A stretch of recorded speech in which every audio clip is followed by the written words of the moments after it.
जाको राखे साइयां मार सके न कोई। इस बात को चिरतार्थ करती है लगभग 25 साल पुरानी एक छोटी सी घटना। दीपावली की पूर्व संध्या को उत्तराखंड के पिथौरागढ़ नामक जिले से यात्रियों से भारी हुई एक बस अपने गंतव्य स्थान के लिए निकली। दीपावली की वजह से यात्रियों की संख्या इतनी अधिक थी कि सवारियों से बस की छत भी भरी हुई थी।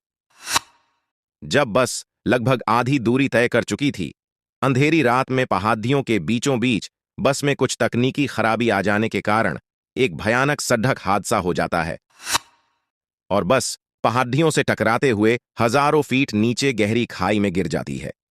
उस अंधेरी रात में कोई भी नहीं था उस जंगल में लोगों की मदद करने के लिए। लोगों की लाशों को रात भर जंगली जानवर नोच कर खाते रहे।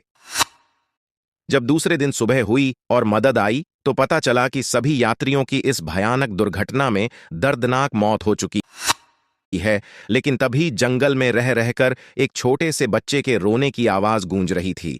लेकिन ये आवाज कहां से आ रही थी, किसी को कुछ नहीं पता था।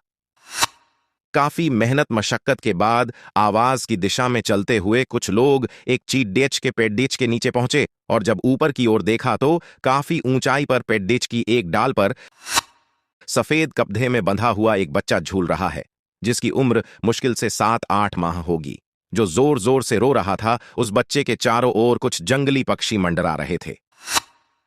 पेडाह में चढ़कर जब उस बच्चे को निकाला गया तो देखा कि उसके नन्हे सी बदन पर इन्हीं जंगली पक्षियों के चोंच से काटने के निशान है, जिनसे खून बह रहा था। और इसी दर्द से वो नन्हा बालक जोर जोर से रो रहा था, जिसकी आवाज सुनकर लोग वहां पहुंचे थे। बाद में पता चला कि वो एक फौजी दंपति का बच्चा था, जो दिवाली की छुट्टियों में अपने गांव लौटते हुए इस सड्डेचक हादसे का शिकार होकर मृत्यु को प्राप्त हो चुके थे।